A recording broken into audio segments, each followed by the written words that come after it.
Hello y'all and welcome back. So in this series of videos, the next 6 videos, we'll be discussing relativism. And relativism is the view that there is no one standard of right and wrong, thought and action that applies to all cultures at all times. There are standards, it's not nihilism that denies all standards. There are standards, but they apply only to the culture that holds them. So goes the view. Now this is opposed to moral absolutism, also known as moral realism, occasionally known as moral objectivism, which holds that there is a standard of right and wrong, thought and action that applies to all cultures at all times, regardless of where you are in the world or what time in history you happen to have lived. The same moral standard applies to you. About 4 years ago, when I first moved to San Antonio, I had these neighbors that lived across the hall from me, Vanessa and Tina, same-sex couple, and they were really cool neighbors, really nice people. Got along well with Gigi. They were both kind of artistic like she was. And one day, as I was leaving my house, Vanessa met me and said, "We've just gotten a notice that we have to leave, we have to vacate, we're gonna have to be gone by the end of the month." I said, "That's really bad news. Y'all been great neighbors. I'm really sorry to hear that." She said, "Yeah, we were thinking of moving anyway, so it's all right." So I said, "Well, hey, let me know if you need help moving, because I know that that's a big deal." And she said, "Yeah, we'll do." Now, first, a note on moving. When I moved from Austin to San Antonio, I had to move every stick of furniture in that apartment down 3 flights of stairs and then up 2 more flights of stairs, carrying it all myself, loading it all into the truck.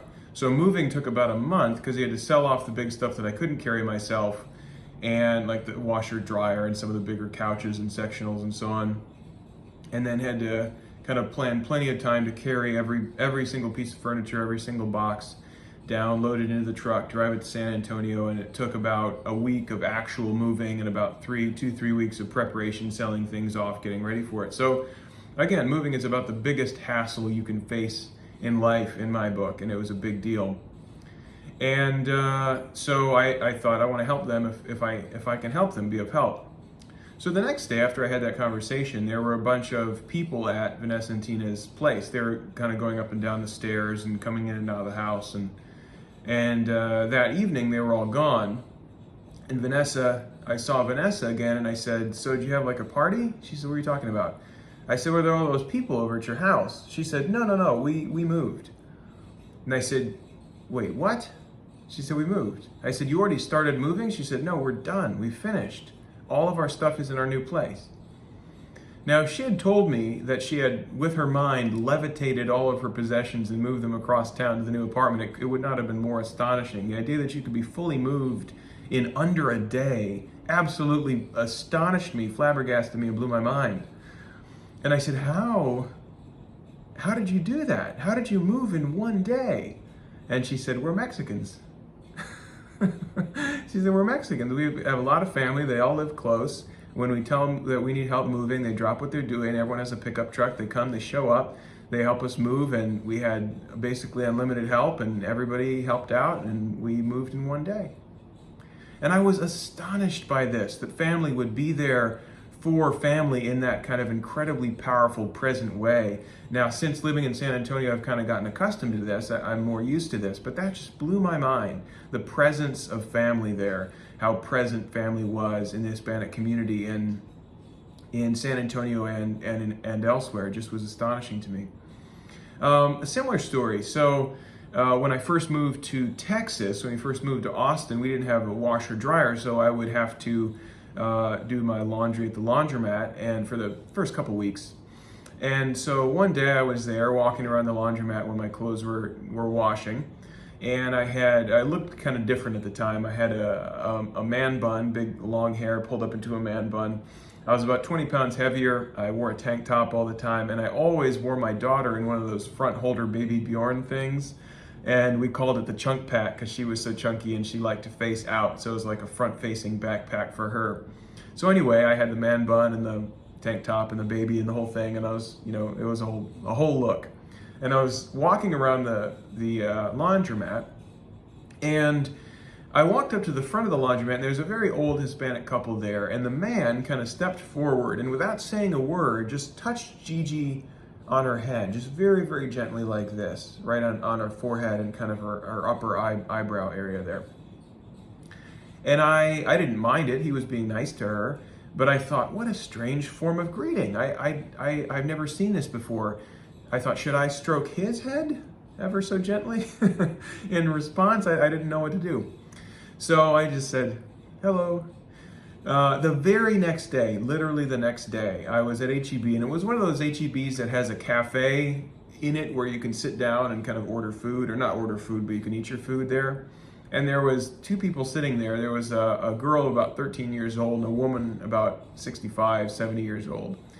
And the woman got up when she saw Gigi and did the exact same thing. She came up to her and patted her, kind of stroked her on her head like that. And she said something to the girl in Spanish, and the girl said something in Spanish, like, Grandma, come on.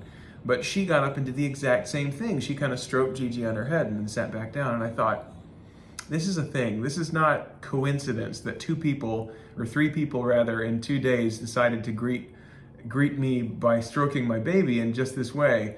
It has to be a thing. So I went home and I asked a friend of mine that lived in my apartment complex. I said, you'll never believe what happened. These people came up, they touched Gigi like this, and then they just walked away. Didn't say anything. And he said, yeah, we have a thing, Mexicans, called ojos, where if you see a baby and you don't touch it, the baby will get sick for many days. And I was like, I knew it. I knew it was some kind of custom or tradition. Ojos. And since then, I've learned a lot more about this ojos, the evil eye, and the kind of nuances it has, and what you have to do if you do give someone the evil eye or something like that. But these two stories go to show something that is true in the Mexican community here in San Antonio. And I do think it's specifically Mexican, not other Central American or American countries. And is also true of every other culture around the world at any point in time, which is that this community has prescriptions and taboos. A prescription is something that you're supposed to do in a culture. You're supposed to do in a culture. And a taboo is something you're not supposed to do in a culture. And the prescription in this culture is clearly be there for family at all times. Be there for family at all times. So family is always present, family always shows up, and it's not just when you need help moving, but it's at every graduation and every christening and every birthday and every quinceañera and everything. The family is always present, they're always there, and it's a really big deal. So I learned that. The taboo is against seeing something you admire without touching it, especially a human being or a baby. Seeing something you admire without touching it is a taboo because you could then harm it. You could give it the evil eye. So there's a taboo there. Now, every culture has prescriptions and taboos. The question is, what do you do with this data that every culture has prescriptions and taboos? And the moral relativist is going to argue that these prescriptions and taboos actually themselves form morality, that morality comes from culture in a very straightforward way and not from any other source. We're going to look at that argument, some of the possible absolutist replies to it in the next video, the next series of videos. So stay tuned. Thanks.